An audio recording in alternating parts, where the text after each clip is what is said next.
Okay, so good evening. We are now looking at capital budgeting, which is this topic is combined, is found both in financial management accounting and also in corporate finance. So under capital budgeting, this one is also called the investment appraisal technique, which is a very, very important topic in corporate finance and in financial management accounting. It bounces back. So we are looking at appraising an investment so that we determine if it is viable for us to go ahead and make an investment in a project, or if it is not worthwhile to make an investment in a project. Okay, so investment projects are appraised using a combination of a number of techniques. So no one method is used in isolation to ensure that the correct decision is made. So we have actually 5 techniques that are used. So the first one is the net present value, which is the NPV method. Then the second one is the payback period. Then we have the internal rate of return, which is the third method. Then we have the accounting rate of return, the fourth one. Then we have the other method, the last one here, which is the profitability index with the PI.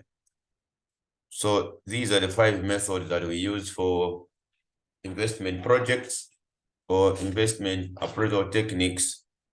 So this method can be further classified between discounted cash flows. Okay, now there are a number of techniques that are used here.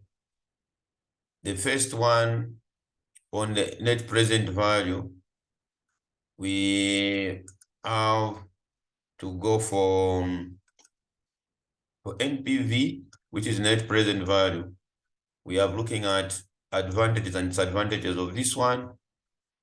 Okay, this one considers the time value of money. As we look at the advantages, so we'll go one by one. So there's NPV, then there's the payback. This one does not consider time value of money, so I'll give you go through the advantages and disadvantages of each of these methods. Then we have the internal rate of return, and then we have the other one, which is accounting rate of return. Okay, then we have the fifth one is on in fact, this is it. So we have that one, then we have the profitability index. Okay, so these are the ones that we go for as we look at the investment appraisal techniques. Okay, so now getting down to the NPV. So NPV, it is just equal to the sum of cash present value, so summation of present values of cash flows. So summation of present values of cash flows, then minus the initial investment in the project, or minus initial investment in the project. So this is it about the NPV. Okay, so please take note of this net present value. It is the NPV on the first one. So you can look at what are the advantages. So this one considers time value of money. So on the advantages, this one considers the timing of time value of money. So on number 1, so this one considers time value of money. Then number 2, it considers cash flows as they come. Considers cash flows. Okay, then we have this one is meaningful because it's very important to consider timing of money. So getting down to the net present value, this is discounted cash flow method. NPV method compares the present value of the future cash flows from the given project with the initial cost of the project. And then the future cash flows are discounted first using the cost of capital, okay, or required rate of return. And then so that they are compared at their present, taking into consideration the time factor. The difference between the cost and the present value of the future cash flows is NPV. Then accept the project if NPV is greater than 0. Okay, so the criteria to accept on this one, so accept project, okay, if the net present value is greater than cost of capital. So accept the project if NPV is greater than 0. Okay, so if NPV is greater than 0, you accept the project. Otherwise, reject the project. Okay. So rejection acceptance rule, the rule is that we accept the project with positive NPV and reject with the negative NPV. Advantages, it takes account of the time value of money. It uses cash flows, not accounting profit. Takes account of all relevant cash flows over life of the project. Can take account of conventional and non-conventional cash flows. All right. And then it is just an absolute measure of the project value. All right. So this is about what we have concerning the advantages of net present value method among the 5 methods that we use to evaluate the viability of the project. Is it worthwhile as an investor to go ahead and make an investment in a project, or it is not worthwhile? So this is just about what goes on as we look at this net present value method.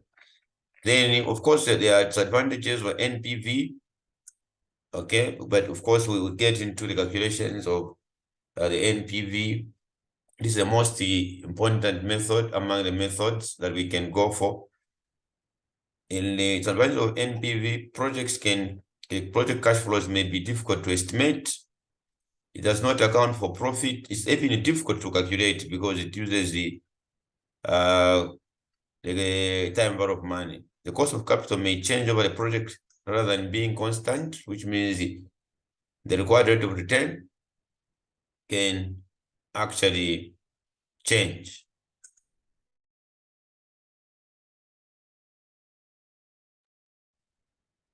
Okay, so this is what we have here. So project cash flows may be difficult to estimate, but applies to all methods. Okay, so now getting down to this, we can look at this question here, where we are trying to evaluate the viability of the project based on the net present value. Okay, so here, a firm expects the following streams of cash flows from its project of $500,000 per annum for 5 years. The project's initial cost, 1 million, and the cost of capital is 10%. Determine whether the company should take this project or not using the net present value method. So the net present value method, we have what we call the DCF, which is called the discount factor. DCF is discount factor, where we use the PIF, present value interest factor, present value interest factor table. This is just what we use, getting down to find the discount factor. And this one, we use, it's 1 plus r to the power negative n. This we use this one, we use the time value of money. So the year at year 0, we are making an investment of 1 million in the project at year 0. Then year 5, year 1 through to year 5, we have a constant cash flow of 500,000. That is year 1, year 2, year 3, year 4, and year 5. This is about what we have. The discount factor is 10%. The present value we can find simply by multiplying the values that we have by the discount factor. So the values that we have there, we multiply by the discount factor, then we get to find the present value.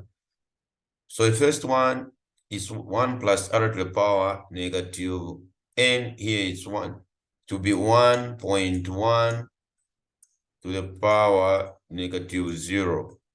N number raised to the power 0, it is 1. So we have 1.1 to the power negative 0, which is 1. That's why the 1 is coming from. Then the other one will be 1.1 to the power negative 1. Then the other one is 1.1 to the power negative 2. So this is how we're getting down to the present values. Now, to get the present value, you multiply this amount, the cash flow, by the discount factor, we get what we have. Within this one, we multiply by the discount factor, we get that. Then this one multiplied by the discount factor, we get that one. This one by the discount factor, we get that figure there. This one by the discount factor, we get that one there. Then this one by the discount factor, we get that one there. Our NPV, the net present value, it's a summation of all values here, then minus, so we add these values, minus the initial investment in the project of 1 million. Then we get the NPV is 895,350. So we have measured we can now go ahead and make an investment in the project because we accept the project when NPV is greater than 0. Otherwise, reject the project. So this is about what goes on as we look at this project viability. So this is it based on one technique that we've looked at, which is the net present value from the techniques that I use. So we can go to the payback period now. Advantage and disadvantage of payback. So here we looked at this one. So the addition of all these here minus initial investment. So NPV is equal to sum of present values minus initial investment. So sum of P values then minus initial investment in the project. So this is about how we get to this NPV. Okay, so now we can get to the other one. So the other one is the payback period. So under payback, okay, so we need to now look at the payback period. This is just the time that is taken to recover the exact amount invested in the project. So how long does it take to recover the exact amount invested in the project is what we call the payback period. So payback, we look at, okay, accept the project with a shorter payback because you need to recover your money in the shortest possible time so that at least your money is not at risk. So this is about how you look at the payback period. So the time taken to recover the exact amount, or payback method measures the length of time your project takes to pay back the initial cost of the project. How long does it take to recover the exact amount that is invested in the project is what we call payback. Then accept the project with a shorter payback. But the major disadvantage is that the payback period does not consider the time value of money it just looks at cash flows without considering the time value of money. Now, advantages of payback period, a simple concept to understand, very simple, all right, and easy to calculate, and then there's no, okay, so here it uses cash flows, not accounting profit, so it uses the original cash flows as they come, and then takes risk into account also. Of course, we have disadvantages of payback where you have recovered your money. So now you stop using the money wisely because you have recovered your money. So you stop accounting for the other money is coming. So that is the advantage of payback. So consider the cash flows within the payback period, says nothing about the project as a whole. Then ignore size and timing of cash flows after payback. So after payback, you ignore other cash flows that they come. Hi, Stanley. Yes, please. You are not sharing the screen, huh? After I'm sharing, I'm sure you're able to see? No, I can't see any screen. I'm able to see. I'm also able Okay, to see the disconnect screen. then. Okay, thanks. You're able to see now? Let me try to just disconnect and reconnect. Okay, all right then. Okay. Yeah, so this is about what goes on. I'll look at the paybacks because so you now say, since you invested in transport business, an example, you bought a Rosa bus. So it is operating, it is generating income.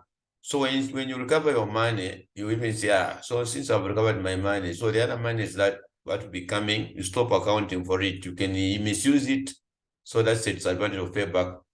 It does not account for the time value of money. It doesn't use tables and present value tables, as in the case of the NPV. So NPV is a better method, the most important method. You can't avoid it. The net present value uses the time value of money. Then getting down to the payback, here we can look at an example. It's the time taken to recover the exact amount invested in the project.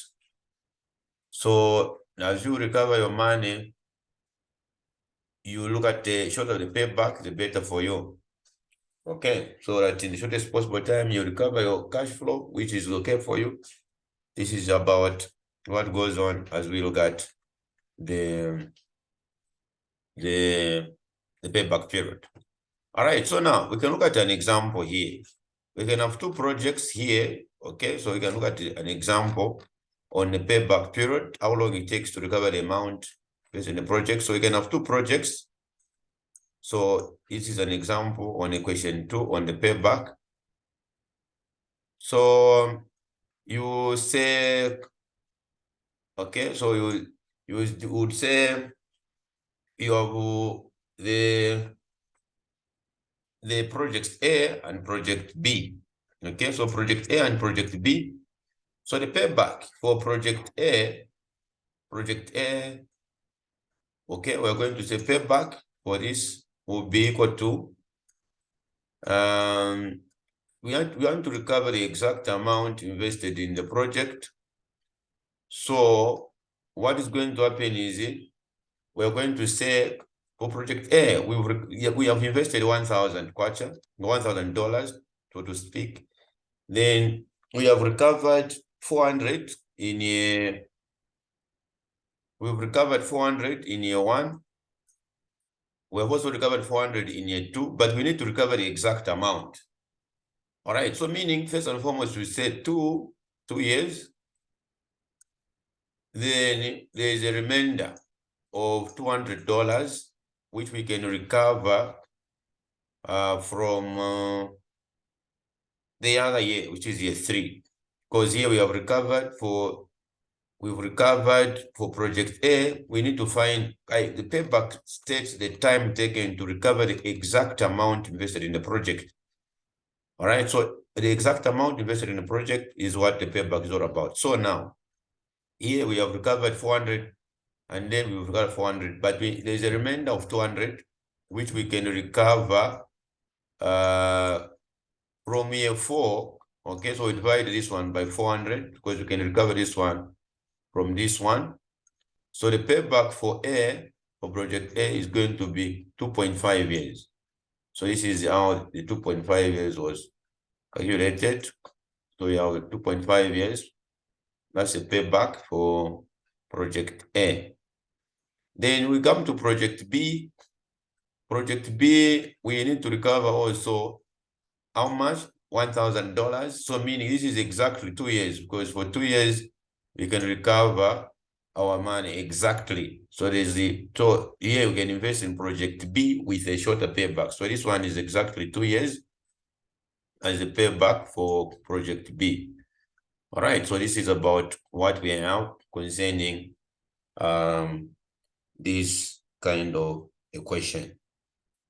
All right, so we can now build up a little bit, going down to the other one, which is we can go for internal rate of return. So it's a return that investors expect as a result of making. So here we have said invest in B based on payback. So invest in B. Then we can go down a little bit and now look at internal rate of return. So this is a return that investors expect. Of course, internal rate of return, and these are 3 methods: internal rate of return, net present value, and the PI, which is profitability index. These they use time value of money. So these ones they consider the time value of money. The other methods, the payback and the accounting rate of return, they do not use the time value of money. So accounting rate of return and payback period, these two, they do not consider a time value of money. So this is the only difference between these two methods. So internal rate of return now is a return that gives NPV, which is equal to 0. So it's a return at which net present value is equal to 0. And then this means that to get NPV of 0, the initial cost should be exactly equal to the present value. Of course, we'll get into details of this internal rate of return method. There's a formula here to use for internal rate of return. Okay. So internal rate of return represents the minimum rate of return that the project would yield. The process of computing internal rate of return involves interpolation or extrapolation. So it's a major disadvantage of internal rate of return is that it's very difficult to calculate. So our internal rate of return is equal to L1, which is rate 1. So this is L1 plus NPV 1 over NPV 1 minus NPV 2. Then we multiply this by the B2 minus L1. Okay, so this is about, so this A1 is rate 1. This one is rate 1. And then B2 is equal to rate 2. Okay, so this is about what we have. Okay. So, and then the NPVs are related. So NPV1, so internal rate of return, this one, the disadvantage is that it's difficult to calculate, and it depends on 2 NPVs. It depends on 2 NPVs. So NPV1, So, okay, then it uses two rates. So this one uses two rates. So that is the other disadvantage of this internal rate of return. All right, so now we can get into down the formula here. So the way of obtaining the internal rate of return, okay, is given by internal rate of return A1, B2. Whatever we do now here,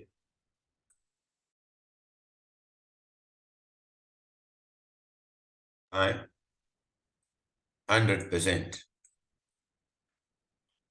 So this is on it, how we get to this internal rate of return. Okay, so now here we have the A1 is a lower rate, B2 is a higher rate, NPV1 positive, NPV2 should be negative. So NPV2 always should be equal to negative.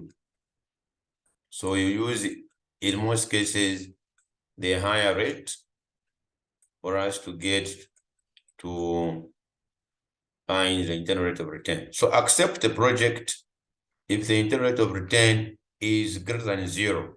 So acceptance is internal rate of return should be greater than cost of capital. Okay, so this is the only how we get to accept the project. So if the internal rate of return is greater than the cost of capital, you accept. Okay. So now we're getting down to the advantages of internal rate of return.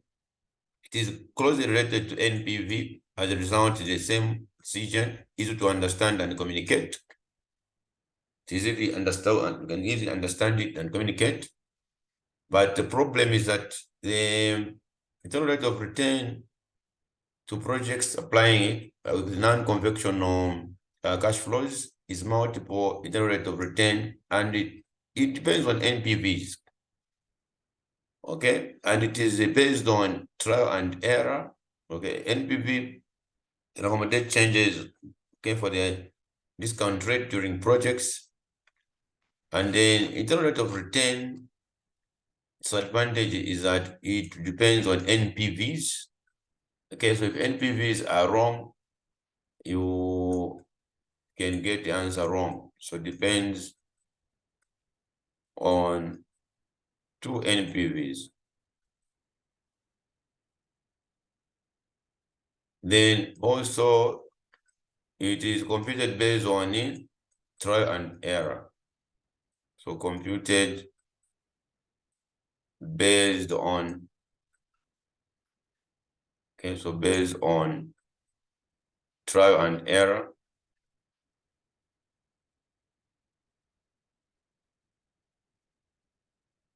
So this is the other disadvantage, or on interpolation, trial and error on interpolation, using two different rates.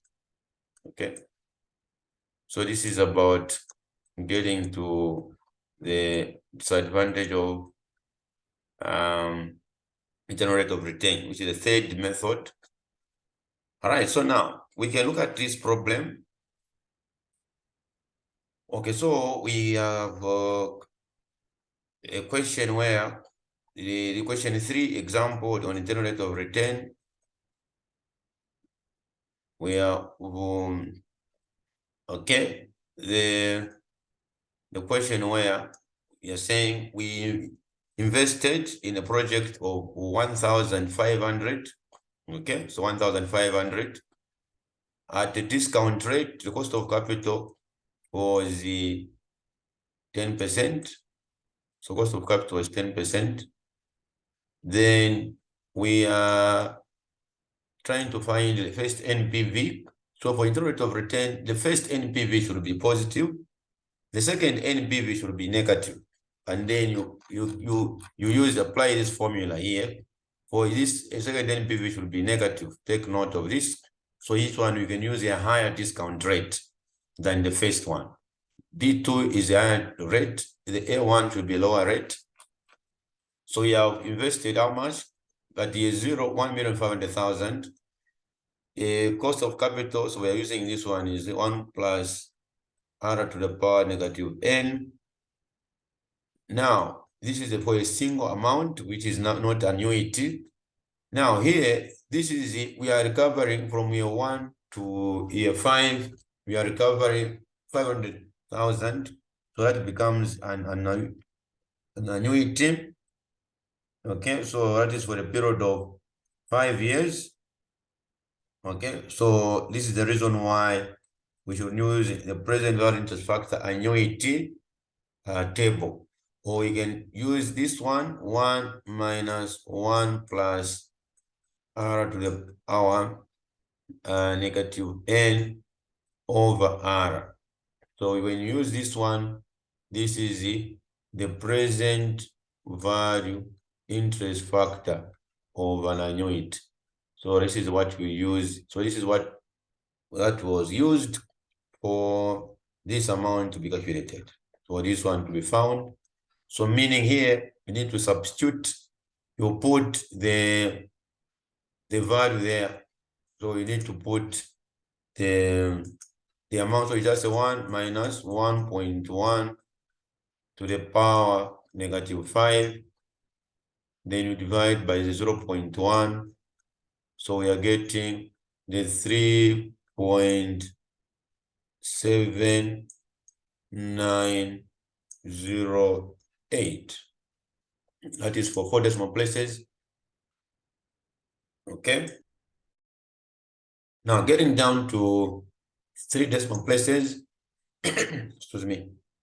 So 3 decimal places, we need to now go for this. So this is for the 4 decimal places. So you can multiply now the 500,000 by the 3.7908. Okay, so 3.7908, where we are getting that amount. So this amount that we have gotten, subtract how much we invested, which is 1,500,000. So we are getting 395,400. This is it, our first NPV. So the second NPV, get the second rate, which is as high as possible. So you can get, since we are given a 10%, you can go for a difference of 20 minimum.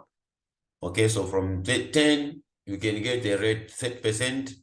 Here they are used 32% in an exam. So it's based on trial and error. So the highest possible rate you use, the better for you. So here it's better you use it. So here they are used the 32%, but you can also use 30% or 35%. The answers will be in the same range. There's a range that the examiner will actually mark. Okay, so here we invested that. So annuity factor using the rate of 32%. So 32% similarly, we need to calculate to say 1. So this was when you're using, so this is the present value interest factor of an annuity for the rate of L1 of 10%. Then getting to the other one, rate 2, which is B2, which is equal to 32%. That was used. Of course, you can use another percentage. So 1 minus 32%, the same as 32, divided by 100. Then plus 1, which is 1.32. So 1.32 to the power negative 5. Then you divide by 0.32. So we can find the factor for this one. So 1 minus 1.32 to the power negative 5. Then divided by 0.32. So it's giving us that. Okay. So it's an annuity there. 1 minus 1.32 to the power negative 5. Then we divide by 0.32, which is giving us 2.3. So 2.3452. Okay, so this is about what we have as we are looking at this kind of question. So from here, we can now check that we have the negative NPV. Substituting here in the, to get the internal rate of return, we go 22 point. Substituting here is about substituting in this formula here, where we are getting this second NPV. So minus and minus will give us a plus. That's why we have a plus here for this, the bottom, the denominator part, because this one was minus. So minus minus plus. All right. Then we are getting this one. So accept the project since the internal rate of return is actually greater than the cost. Okay, so cost of capital. So this is how we go about it. So we now get into the other one. So the other one is profitability index. So profitability index, this is just measures the okay, so these ones are closely related because he also uses the time value of money. Profitability index measures the cost benefit, okay, of the project. So here, accept the project when the profitability index is greater than 1. Otherwise, reject the project. So if the profitability index is greater than 1, you actually invest in the project. Otherwise, reject the project. So this is about what we have here. So the index is the present value of the cash flows divided by the initial investment. So PI is equal to sum of present values. So sum of present values, then divide by initial investment in the project. So if the initial investment can go into the sum of present values, and it's greater than 1, then you actually know that the project is viable. So this is about what we have as we look at this PI. All right, so this is it, what goes on. Okay, so because it's a ratio when evaluating the projects, also important to consider the actual monetary value than just rely on the ratio. So we can have this. We have an investment, okay, the initial question. So meaning that our PI, okay, profitability index for this one is equal to the sum of present values of cash flows, which is the 1,895,400. Then you divide this one by the initial investment in the project, which is 1,500,000. So this is how we get the profitability index. And then this index is going to be 1,895,000. So 1,895,400 divided by 1,500,000. So we're getting the profitability index of 1.2636. So meaning that on this one, the profitability index is greater than 1. Therefore, accept the project. Based on the internal rate of return, we have measured it is 22.03, greater than the cost of capital of 10%. Okay, so it's also, so this one is also okay for internal rate of return on the criteria to accept.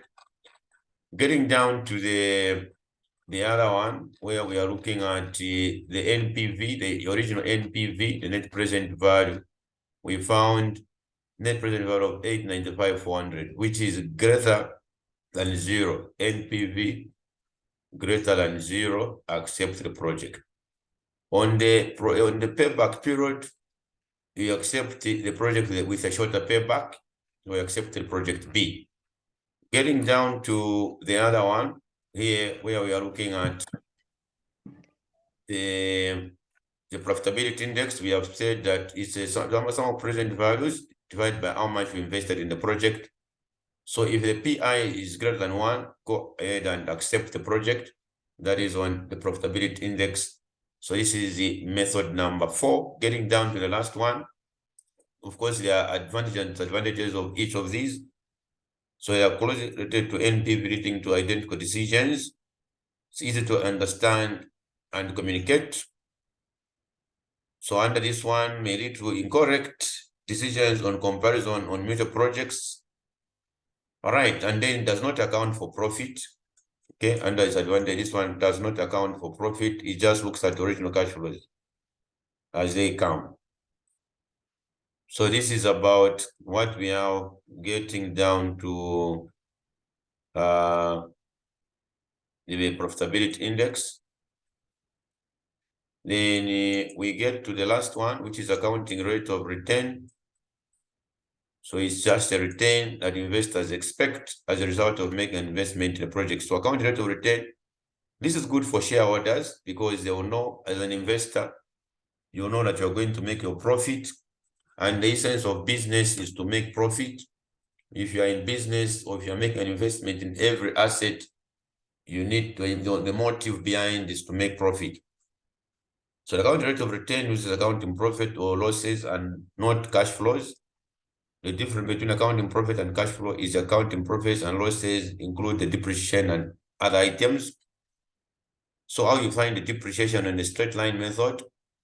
Okay, so using the straight line method under depreciation is equal to the cost of asset minus the residual value. So under straight line method of depreciation, so straight line, usually this one is a common method. So straight line is equal to straight line method is equal to cost of asset, so cost minus residual value. So residue, it's also called scrap. So residue or scrap value. This one is also called or salvage value. Then over the number of years. So this is the formula to use as we are looking at straight line method of depreciation. So please take note of this one. So we now get to an example here where we are saying the formula for accounting rate of return is equal to average accounting profit over average investment. So average investment is the same, it's just getting down to the initial cost plus the salvage value and divide by 2. Okay, of course, getting down to the depreciation, it is the initial cost minus salvage value divided by the number of years. Okay, project life or years. Okay, so this is about how we get down to the depreciation. Now, this is on a straight line method. Now, getting down to the formula here. See, so under the advice, so you accept the project if accounting rate of return is greater than the cost of capital, except when accounting rate of return is greater than the cost. So this is about what we need to look at as we are looking at this kind of question. So easy to calculate, needed information will usually be available. Disadvantage, it does not reflect true value and does not account for time value of money, does not account for the time value of money. So this one does not, okay, does not account for time value of money. So a company has this the foreign profits from a project over a 5-year period. These are the profits that we have. The initial investment was this. The company's target accounting rate of return was 19. Now find the actual accounting rate of return. Their target for accounting rate of return was 19%. So you need to find the average accounting profit from the formula here. That is what we need to find first of all. That's average accounting profit, then divided by average investment. Okay, so average investment, there's no salvage value. Average profit, you add all these profits and divide by how many they are. So they are 1, 2, 3. It's a mean of the profits, so which is 2,180. Average investment is initial cost plus salvage value, which is not given there. So this is how we are getting the accounting rate of return of 21.8%. So accept the project if accounting rate of return is greater than the cost. Okay. So here the 21.8 is greater than the cost of capital, which has been given. The cost of capital. Now, even here, this one is actually even better because it's actually greater than the target profit or accounting profit of 19%. So the company, their target accounting profit was 19%. So you compare this one for this question in particular, question 5, you're comparing what we found here, accounting rate of return of 21.8. We're comparing this one with 19%, their target. So the accounting rate of return for this company of 21.8 is above the target of 19%. So they can go ahead and make an investment in this project. All right, then. So in a quick one, we can look at, so whatever it is here, just need to go through the material. But we can look at the most recent exam, okay, which is the exam from the most recent exam paper. Okay, so we have the question here. Okay.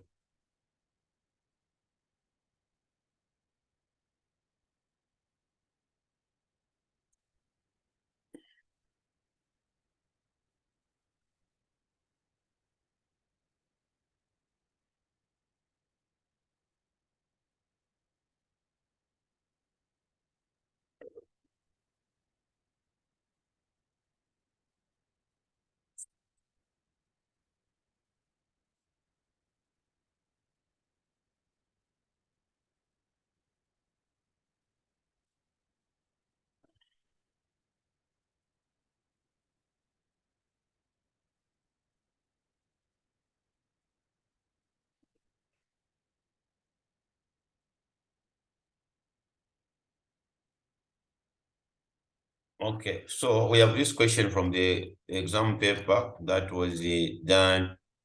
Financial Management Accounting, final exam, when is the 9th November 2022, where we are looking at this one, just another example on the project appraisal, where I think Kunda is an entrepreneur who is keen to venture into a project involved with the selling of a new fish in Chibombo district. She has seen an advert from Citizen Economic Empowerment Commission inviting applications to apply for funding for the establishment of commercial fish, okay, and commercial fish nurseries. She has completed the application form, but is unsure about the section on the profitability of the proposed project and whether the project is financially viable. She has estimated that she would need that amount, which is a 300,000 kwacha, to set up the hackery and the forecast annual net cash inflows for the next 5 years as follows. So we have that. So the initial investment is 300,000, but she can actually get those net flows. All right. So now we can CEC providing funding at interest rate of 15% per annum. So describe any 4 methods that Kunda could use to determine whether the proposed project is financially viable, and use the 4 method to, you have described in calculate the financial viability. We are just describing, for the first one, we're just describing.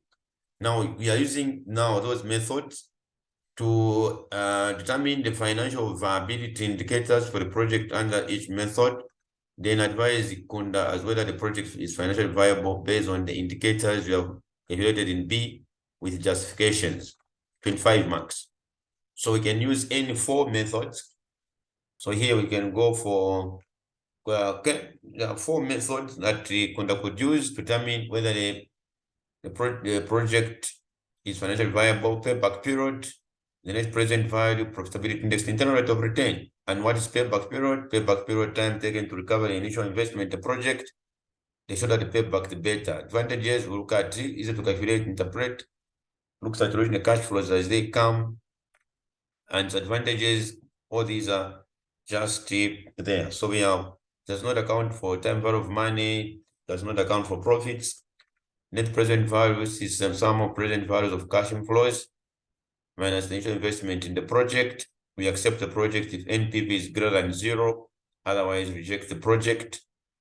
The internal rate of return, the return, some of the present values of investment that investor would expect with the project. And if internal rate of return is greater than the cost of capital, we accept the project. Then the profitability index, the sum of the present values, then divide by the initial investment in the project, accept the project if the PI is greater than 1. All right, so using the methods here, we can calculate the payback. We are going to find the exact time needed to recover the initial investment in the project. So here we found addition of these 3 years. We got 220,000, 80,000 we could have gotten from 4. So the payback is 3.5 years. So here we should accept the project since the payback period is less than the stated number of years of 5 years. Okay, so we'd have gotten our money in 3.5 years, but the project life was 5 years. Okay, so that is on the payback period aspect. Then getting down to the net present value using the cost of capital of 15%. So multiplying here to get the present values as the discount factors are here. The NPV is 31,333. That is 31,334. So accept the project since the NPV is greater than 0. Then getting down to the internal rate of return. Okay, profitability index, the sum of the present values divided by the initial investment in the project. So it is 331. So it's 331,334. Then we divide here, we are getting the profitability index greater than 1. So the sum of present values of these cash flows, the total of these ones. Then we divide by the initial investment in the project. So we are getting the sum of these present values for NPV minus the initial investment. So we're getting this on NPV for that one. Then profitability index, the summation of present values is that amount divided by 300,000. We're getting 1.1044. So we accept the project since PI is greater than 1. Then we go for internal rate of return, the return that investors expect as a result of making an investment in the project. So we had to use rate. In NPV2 is calculated based on the higher rate. The rate that was used here is 30% instead of 15. So that we find the negative NPV, so which gave us 84,954. So now our internal rate of return after substituting in this formula gave us the 19.04. So accept the project if internal rate of return is greater than the cost of capital. So for each of these methods, we are getting the positive answer. We are simply saying that the project is viable. So after this, based on this internal rate of return greater than the cost of capital, so the project viability, the project should be undertaken, okay, because the project should be undertaken because the following project evaluation techniques are proven that the project is viable based on the following. The payback is shorter than project life of 5 years. The NPV is just greater than 0, doing a summary on part C of the question. And then getting down to internal rate of return is greater than the cost of capital of 15%. All right, and then profitability index is actually greater than 1. So this marks the end of this question. Unless there are any other questions.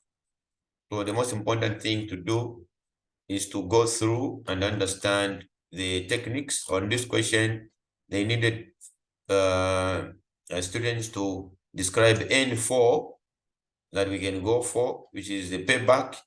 The internal rate of return, accounting rate of return may not be used because the information that will require accounting rate of return for the profits were not there. So we can end the class for now. So it's just a matter of going through the material where there are issues. We are going to have other questions that we can do so that you can understand thoroughly on this capital budgeting or investment appraisal technique.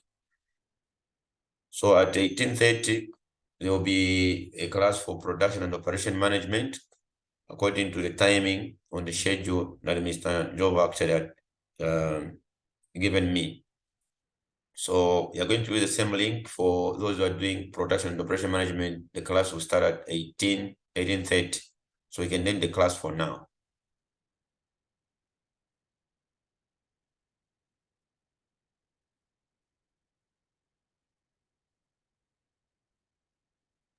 Are we going to use the same link? Yes, we're going to use the same link for POM. Okay.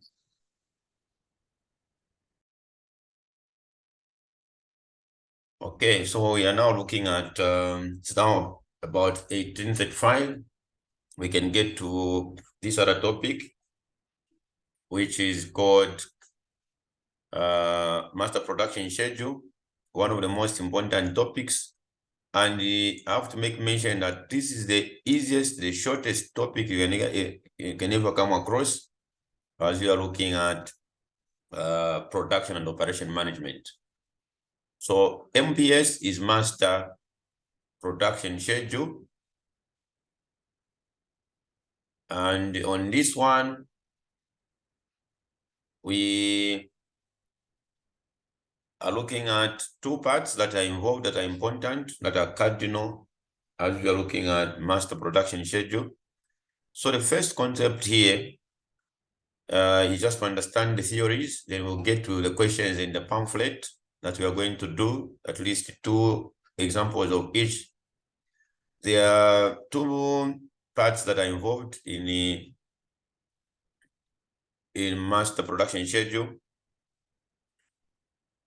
Okay, so master production schedule looks at the following. The first one is the loading of labor hours and capacity. So you look at the loading of labor hours and capacity. So this is called the rough cut planning. Okay, so rough cut planning, you compare the loading of hours with capacity. Okay, so that is on the aspect of the rough cut planning. So rough cut, okay, so when you come across rough cut planning,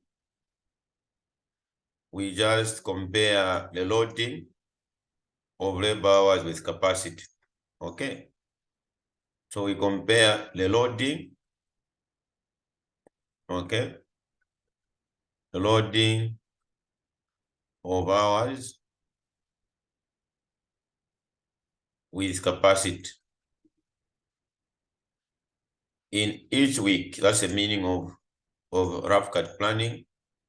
So loading of hours with capacity in each week. Okay, and for the total weeks, in which week, and for the total weeks.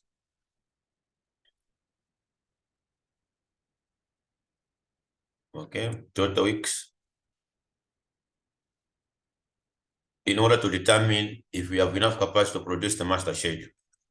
Okay, so in order to determine if you have enough capacity to produce the master schedule. Okay, in order to determine if we have enough capacity to produce MPS. Okay, so that is about, so if we have enough capacity to produce the master schedule.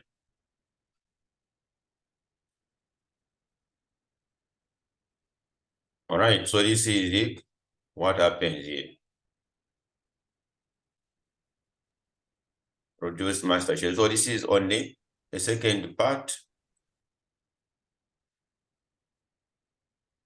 of my MPS. So the first part of MPS is called rough cut planning. We have compared the loading of labor hours with capacity in each week and for the total weeks in order to determine if you have enough capacity to produce the MPS.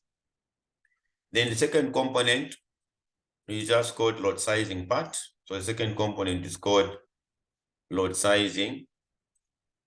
So the load sizing part. Under this one, we have the components. The first component is aggregate demand. So under this one, we have component A, which is aggregate demand. So yeah, aggregate demand. Then the other component is beginning stock. That is the order in which they're supposed to be. The other one is the beginning stock or opening stock. This is the way they are supposed to be. So this is on this one. Then the other one is on the required production. So we have required production. Then the last one is on ending stock. But D is our ending stock. So this is the way it's supposed to be as we prepare this one. Now, our ending stock is simply equal to beginning stock. So the way we calculate ending stock, so ending stock is actually equal to beginning stock. So beginning stock, then plus production, then minus the demand.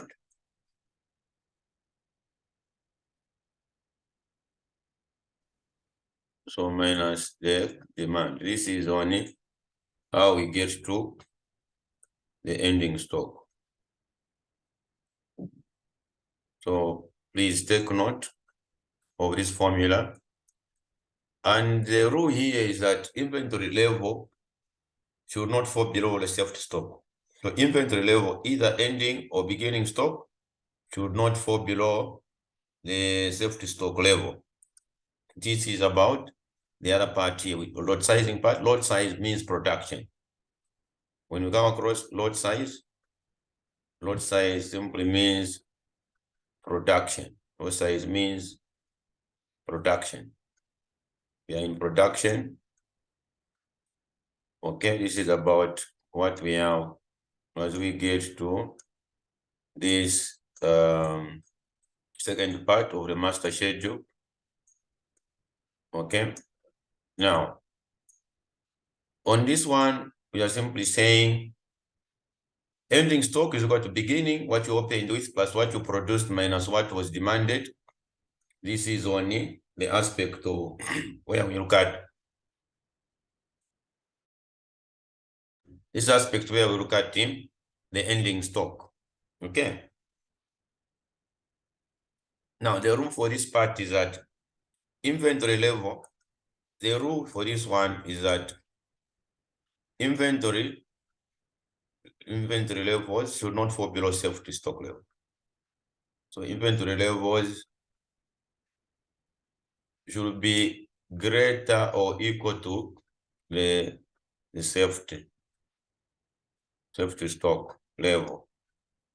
Safety stock is the the stock that you keep for security reason to caution on demand, so that when you have harvested as a farmer, don't finish all the crops, all the harvests. When you sell all the harvest, you need to have a safety, the buffer stock to cushion on demand. You don't finish everything that you're selling. You have something to reserve when you have harvested. So in terms of hard times, you use the safety stock to cushion on demand. All right, so this is what happens.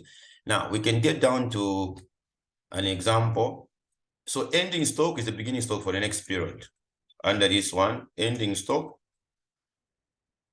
is equal to beginning stock for the next period. Ending stock is beginning stock for next period. Okay. Beginning stock for next period. This is about what we have as ending stock. So it's opening stock for the other period. Okay. Now getting down to the example. So after looking at this rough cut planning is the first part of MPS. Okay. Then so under MPS we have that. Just a recap. Then we get to the other part where we have the road sizing part. Okay, we are in production now. So this is about what goes on as we are getting down to the lot sizing. All right, so now we're getting down to the rule.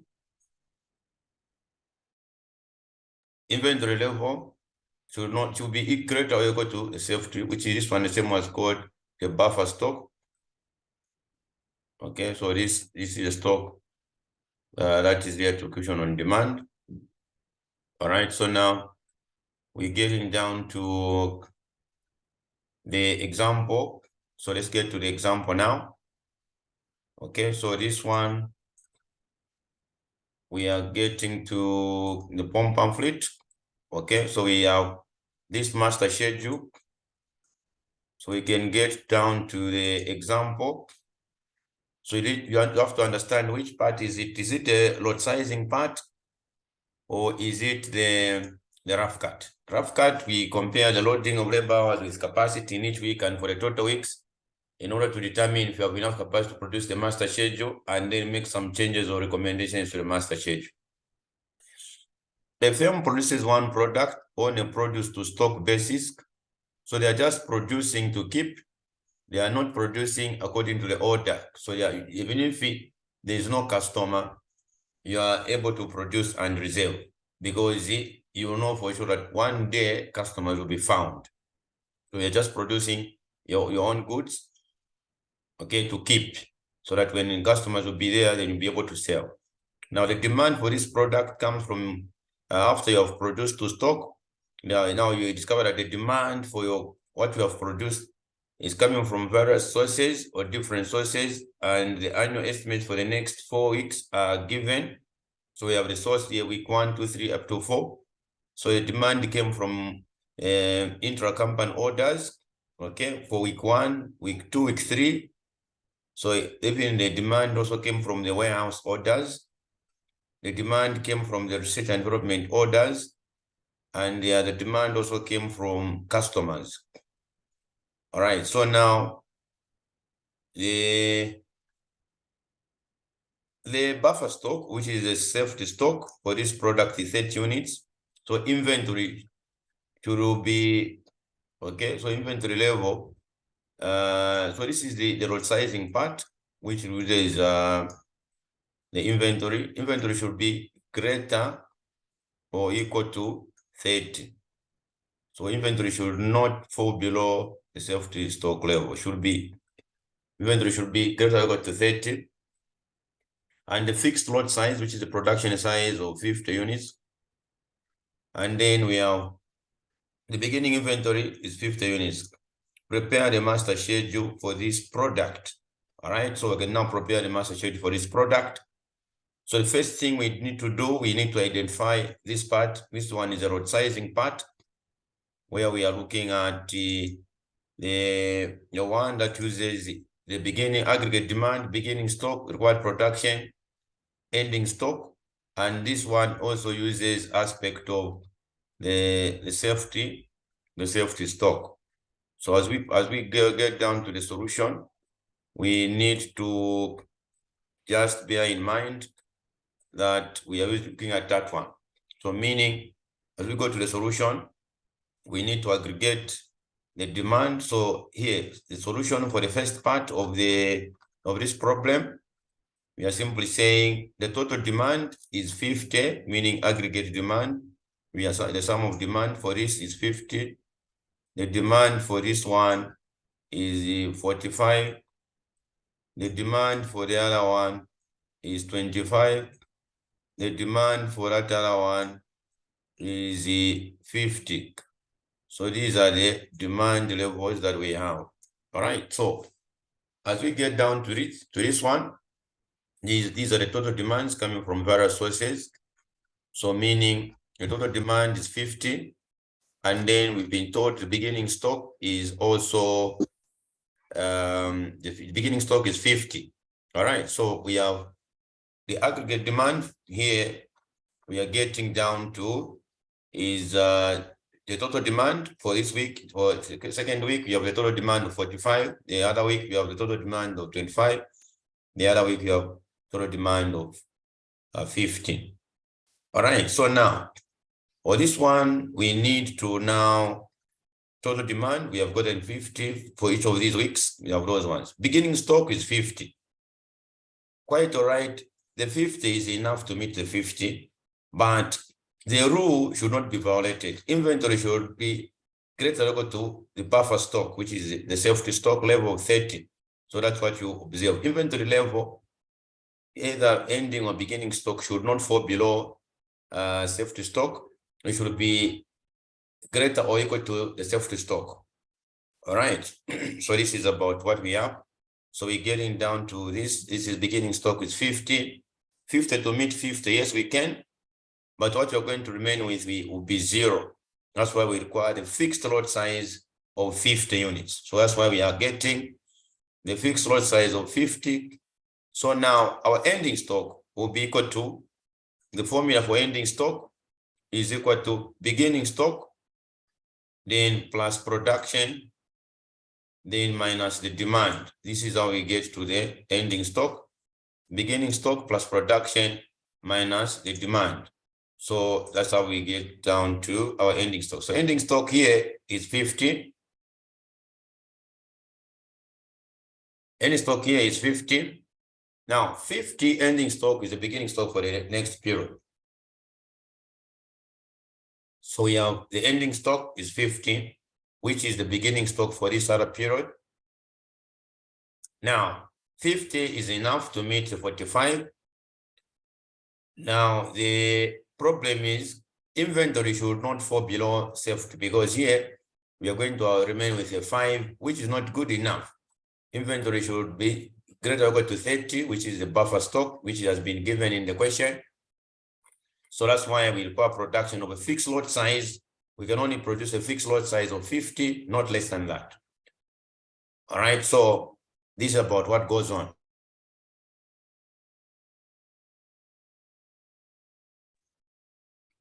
So now we can now proceed and check here. We have the 5.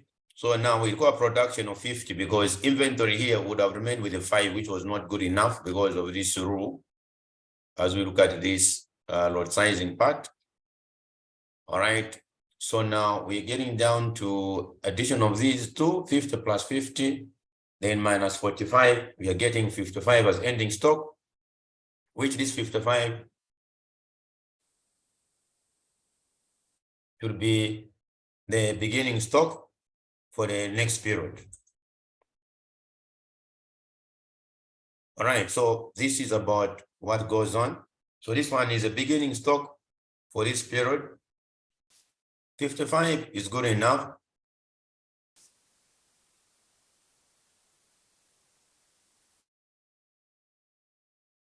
$55 is good enough, so we can now say this 55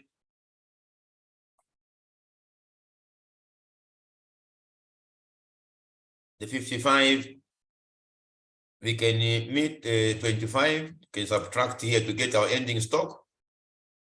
So ending inventory is equal to beginning inventory plus production in that period, okay? Production minus the demand in that period. This is how we get the beginning. So please take note of this formula. So here we have inventory should be actually greater or equal to the safety stock. So that's why we don't require production in this week, because after having 55, we can meet 25, can end with 30, which is okay, because it's at par with the fixed lot size, with the safety stock of 30 units. So this is a guiding point when to produce. If inventory falls below the safety stock levels, then we should require production. All right, then. So here we have, this is a beginning stock for this period. So 30 to meet the 50, we don't even have enough stock, because here we have 30. Okay, so this 30 is not good enough to meet 50, because we are under pressure to meet the demand. So instead, what is going to happen?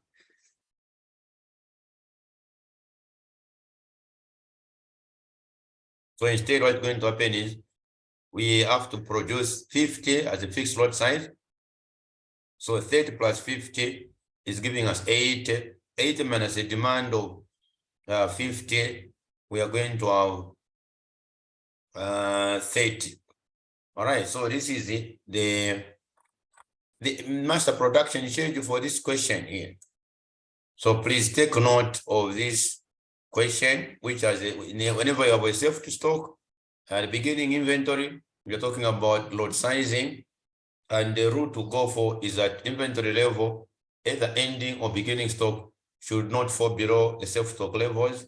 If that happens, then the firm should require production. All right.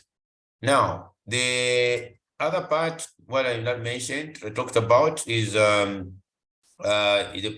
we look at the rough cut planning. This is planning, the second part, whichever way, first or second. So it's the first one, where we compare the loading of labor hours with capacity in each week, and for the total weeks, in order to determine if we have enough capacity to produce the MPS. And then you make some changes to the master schedule. You recommend and make some changes to the master schedule. So under this one, we have this example 2, where we can look at the rough cut planning. Given the following production schedule for 2 end items, item A and B.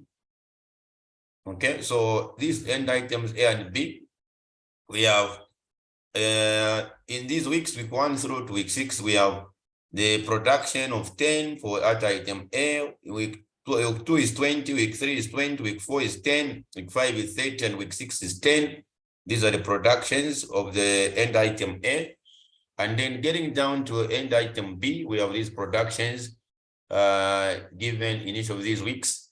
Now, assembly time required for product A is 2 hours. So product A requires 2 hours. Then product B as well requires 3 hours to produce. And then the total time available per week is 100. So this is our capacity. Okay, in short, this is our capacity. So this is in straight away, you know that this is the rough cut capacity planning, because you're going to compare the loading of labor hours with capacity in each week and for the total weeks, in order to determine if we have enough capacity to produce the master schedule and make some changes to the. So prepare a rough cut capacity plan for the assembly in this. So that we said prepare a rough cut plan, okay, for assembly in this production schedule, and recommend whether or there should be any changes made to this production schedule. All right, so a rough cut planning is a planning where we need to now find the loading of labor hours for each week and for the total weeks, and then we make some changes or recommendations to the master schedule. All right, then. So now what's going to happen here is the loading of A is you start multiplying. So meaning for A, we are going to have 10 multiplied by 2, 20 multiplied by 2. So this one, and then aggregate. Then the other one will be 20 multiplied by 3 so that we find the total loading in each week.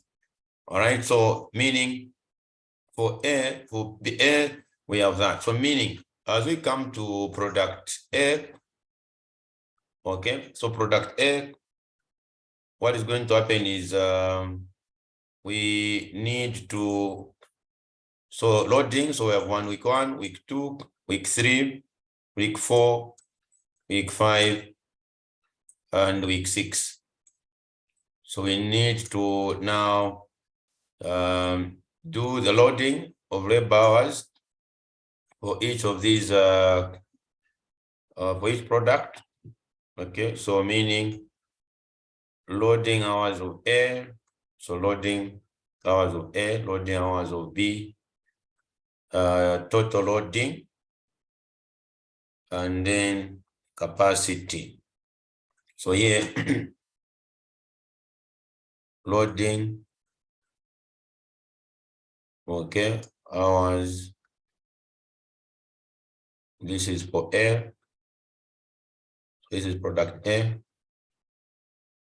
Then the other one is, yeah, so loading hours of B, loading hours of B. Then you go for the total loading. So total loading, and we now get into capacity, weekly capacity. So as we prepare the rough cut, this is the standard way in which we need to go for. So the loading hours of A, we have to go back and then check the information that has been there. So meaning our loading hours of A, we need to multiply, so it will be 10 times 2, which is 20. Okay, so 20 is what we have. So here is 20. So 10 times 2, which is equal to 20 in that one. Then we go for B. Okay, so for B, we have for this product 20, 20, 10, but multiplying each of them by 2. So 2020, okay, so 2020 and the other one. So 20, even here is 20, but by 2. So it will give us 40. And then here 20 by 2, because that has been given to give us 40. Then 10 by 2, which is giving us 20. Okay, all these are given in the question. 30 and 10. So 30 and 10. So 30 by 2, which is 60. And then here 10 by 2, which is 20. So that of B, we do the same for B.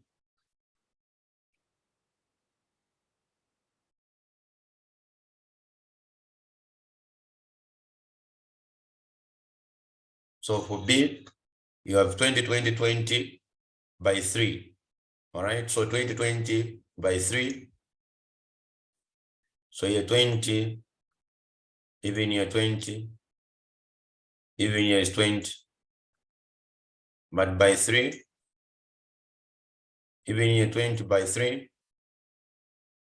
even here 20 by 3, which will give us here you're getting is 60, 60, and then here we're getting is 60. Then here we get to what the demand has been there. So the demand for this one is 10, 20, and 30. Okay. So 10, 20, and 30. But we're multiplying this one by 3. Even here multiplying by 3. Even here multiplying by 3. So meaning that this one will be 30. This one will be 60. This one will be 90. The total loading will be 80 in this one. This one will be 100. This one will be 100. This one will be 50. This one will be 120 as the total loading. This one will be 110. The capacity we've been told is 100. The capacity is 100. Here is 100. 100. 100. 100. So meaning that from here, we need to now find the total loading, which is 100 by 6, which is 600 in the total loading for this one. So now the other one, we need to add 80 plus 100 plus 100 plus 50 plus 120 plus 110. So we have 560. Okay, so this is a 560 that we have. So this is about what we have. So from here, we can agree and say, yes, we have enough capacity to produce a master schedule. Okay, so you can be say, yes, we can conclude now to say, okay, so can conclude that yes, we have enough capacity to produce MPS. Okay, because the total capacity is actually, okay, to produce master schedule, because the total capacity is what? So the total capacity is 600. Total capacity is greater than total loading.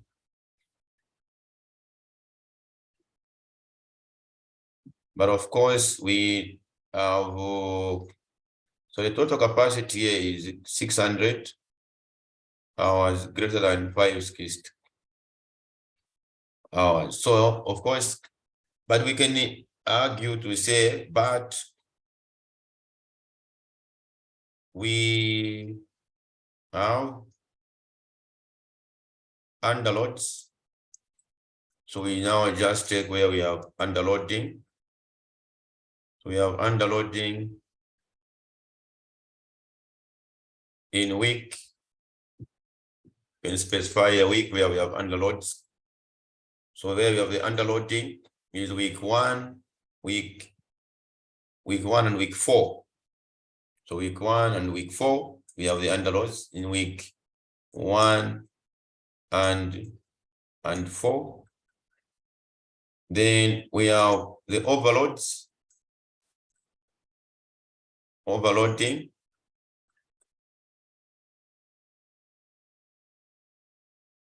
of hours. Okay, in week, we can still specify a week where we have the overloading. So overloading is in week 5 and 6. So week 5 and 6. So now, what is our changes or recommendations that we can go for? Changes or recommendations. Okay, so our changes or recommendations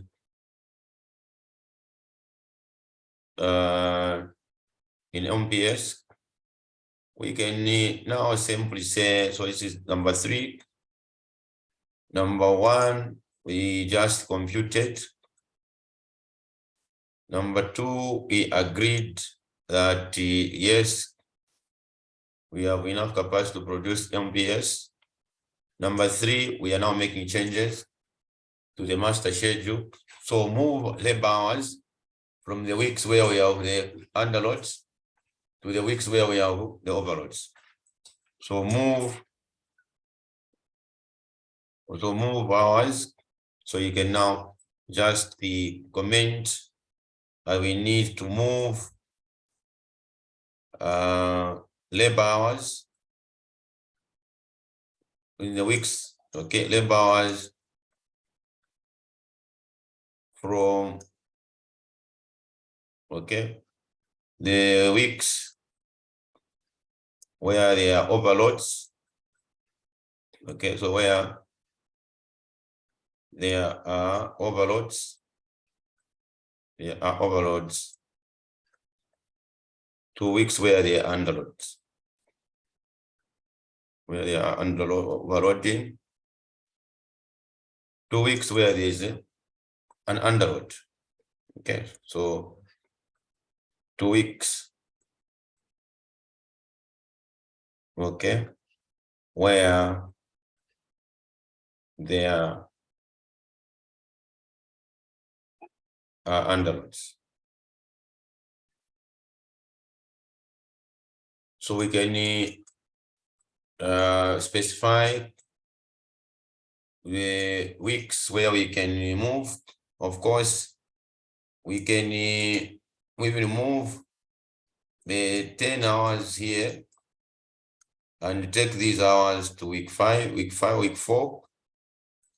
We can also move the 20 from here and take to week 4. Or this 20, other recommendation, this 20 can also go to week 1. All right. Or other recommendation, we can move the 10 from here and take to week 1.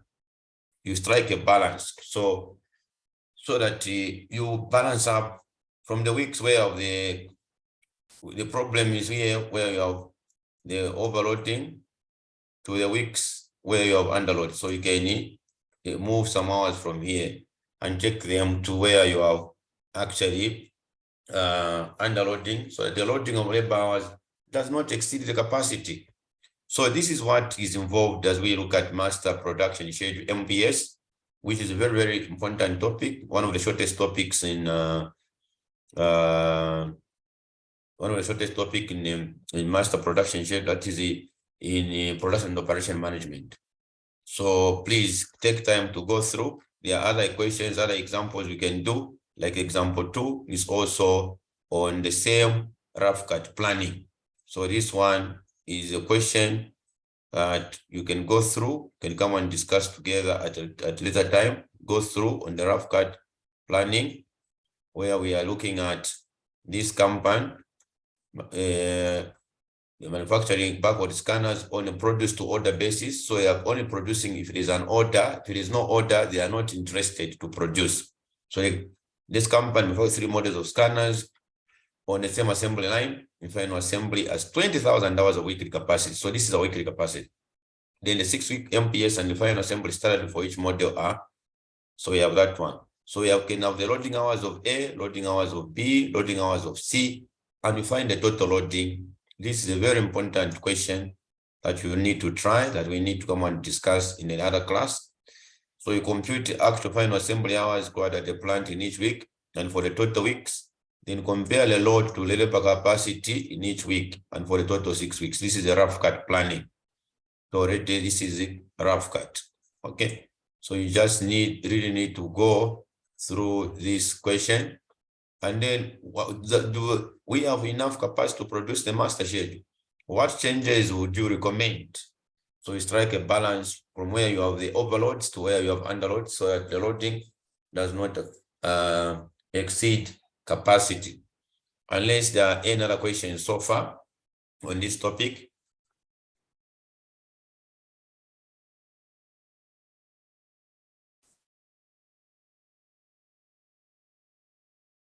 So if there are no other questions, we can end the class for now.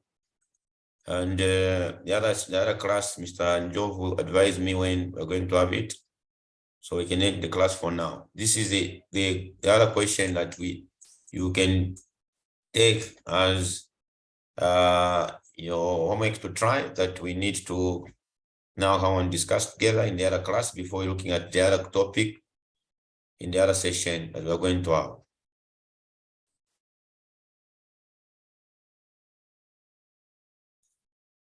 So we can end the class for now. I'm not sure if Mr. Njovu, there'll be another class for corporate finance. For those who are doing corporate finance, if I'm going to use the same link, he is going to advise. For those who are going to have another class for corporate finance, we can use the same link. So for those who are doing corporate finance, please, you can still stick around if you are using the same link, but you can end the class for now. Please have time to go through the material on this master production schedule. So we end the class for now.